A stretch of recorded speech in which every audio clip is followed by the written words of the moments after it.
ஜாலியாகிட்டு நான் டெய்லி ஜாலியாக நல்லா விளையாடுறேன். என்ன மாதிரி கிட்டன்ஸ்க்கும் நீங்களும் வாங்கி கொடுங்க, அவங்களும் நல்லா ஜாலியாக என்ஜாய் பண்ணட்டும். இப்போ நான் எங்கள் மம்மிகிட்ட கொடுக்குறேன், அவங்க ஏதோ பேசணுமா உங்ககிட்ட. ஹாய் ஃப்ரெண்ட்ஸ், எல்லோரும் ஜெமிமா பேசுனதை கேட்டிருப்பீங்கன்னு நினைக்கிறேன். ஜெமிமாவுக்கு இந்த டாய்ஸ் வாங்கி கொடுத்ததில் ஜெமிமா ரொம்ப ஹாப்பியாக இருக்காங்க. அவங்களுக்கு ரொம்ப இந்த டாய்ஸ் பிடிச்சிருந்தது. இதில் வந்து உட்டன், அந்த கையில் வச்சுருக்காங்க பார்த்தீங்களா, அது வந்து உட்டன். ஸோ அதனால் வாயில் கடித்தாலும் எதுவுமே ஆகாது. அதனால் வந்து அவங்களுக்கு வந்து ஹோல்ட் பண்ணவும் ரொம்ப ஈஸியாக இருக்குது. கையிலையும் ஹோல்ட் பண்ணிக்கலாம், வாயிலையும் ஹோல்ட் பண்ணிக்குவான்.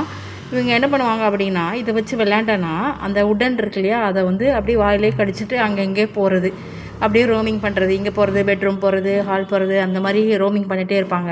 நல்லா பாருங்கள், நல்லா ஜாலியாக விளையாடிட்டு இருக்காங்க பாருங்கள்.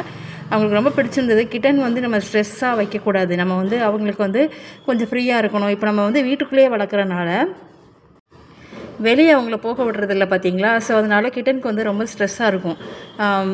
எப்போ கதவு திறக்கிறோமோ அப்போல்லாம் வெளியே ஓடுறதுக்கு தான் பார்ப்பாங்க. ஸோ இந்த மாதிரி டாய்ஸ் வாங்கி என்கேஜாக வச்சா அவங்களுக்கும் கொஞ்சம் ரிலாக்ஸ்மெண்ட்டாக இருக்கும் அண்ட் வந்து ஸ்ட்ரெஸ் ஃப்ரீயாக இருக்கும். ஸோ அதனால தான் இந்த டாய்ஸ் வாங்கி கொடுத்தா. கண்டிப்பாக நீங்களும் வாங்குங்க. உங்களுக்கு ஏதாவது டாய்ஸ் பற்றி ஏதாவது லிங்க் வேணும் அப்படின்னா கண்டிப்பாக நீங்கள் கமெண்ட் பண்ணுங்கள், உங்களுக்கு நான் லிங்க் ஷேர் பண்ணுறேன். அப்புறம் மெயினாக என்ன அப்படின்னா, பெர்சியன் கேட் வந்து பார்க்குறதுக்கு ரொம்ப அழகாக இருக்கும், நல்லா புசு புசுன்னு இருக்கும். பட் அதை வந்து ஆசைப்பட்டு நீங்கள் வாங்கிட்டீங்கன்னு வச்சுக்கோங்களேன், ஒன்றுமே தெரியாமல் வாங்கிட்டிங்கன்னா அது வந்து நமக்கு ரொம்ப மாதிரி ஆயிரும். ஸோ பெர்சியன் கேட் வளர்க்குறது வந்து ரொம்ப ஈஸி கிடையாது. அது வந்து highly maintenance, highly expensive and highly take care பண்ணணும். அப்படி பண்ணினா தான் பெர்சியன் கேட் வளர்க்க முடியும். நான் வந்து சும்மா ஏதோ ஆசைப்பட்டு வாங்கணும்னு வாங்கிட்டேன். பட் வாங்கினதுக்கப்புறம் தான் அதோட எல்லாமே தெரிஞ்சுது.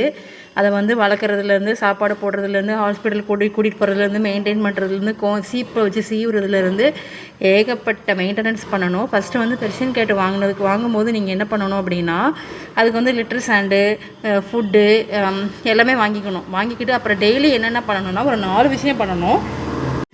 மெயினாக இந்த 4 விஷயம் பண்ணணும். என்னென்னா, காலையில் எந்திரிச்சோடனே அதுக்கு நல்லா சாப்பாடு கொடுக்கணும். அப்புறம் வந்து 2வது வந்து டெய்லியுமே அது குடிக்கிற தண்ணியை வந்து அந்த பவுலை வந்து நல்லா கழுவிட்டு மாற்றிடணும். செகண்ட் இது. 3rd வந்து நல்லா கோம் பண்ணி விடணும். அதை கண்டிப்பாக நல்லா கோம் பண்ணி விட்டால் தான் சிக்கு இல்லாமல் இருக்கும். சிக்கு விழுந்தது அப்படின்னா உங்களுக்கு ஹேர் ஃபால் ஆகும். அதுவும் இல்லாமல் சிக்கு விழுந்துட்டு அப்படின்னா உங்களுக்கு வந்து நிறையா வந்து அவங்களுக்கு வலிக்கும், பெயினாக இருக்கும். ஸோ அதனால் டெய்லி கோம் பண்ணி விட்டுருங்க. 4th ஒன்று வந்து கண்டிப்பாக மஸ்ட்டு லிட்டர் ஸ்டாண்டு தான் நீங்கள் யூஸ் பண்ணுவீங்க. மெயின்லி கண்டிப்பாக லிட்டர் ஸ்டாண்ட் தான் யூஸ் பண்ணுவீங்க.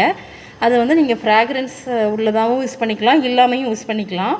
பட் லிட்டர் ஸ்டாண்ட் யூஸ் பண்ணும்போது டெய்லி காலையில் ஒரு வாட்டியும் சாயங்காலம் ஒரு வாட்டியும் கண்டிப்பாக க்ளீன் பண்ணிடணும். க்ளீன் பண்ணினால் தான் அதோட ஸ்மெல் இல்லாமல் இருக்கும், அதுக்கும் ஹைஜீனாக இருக்கும், நம்மளுக்கும் வந்து ஒரு மாதிரி ஸ்மெல் இல்லாமல் இருக்கும். கண்டிப்பாக இந்த 4 விஷயத்தை ஃபாலோ பண்ணுங்கள். ஃபஸ்ட்டு வந்து ஃபுட்டு வைங்க.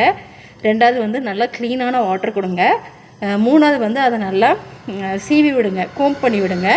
4th வந்து லிட்டர் ஸ்டாண்டை வந்து அதோட வந்து வேஸ்ட்டை வந்து நல்லா ரிமூவ் பண்ணிவிட்டு நல்லா க்ளீன் பண்ணி வைங்க. அந்த இடத்த வந்து டெய்லி வந்து நம்ம வந்து சர்ஃபேஸ் க்ளீனர் போட்டு நல்லா தொடச்சி எடுத்துடணும்.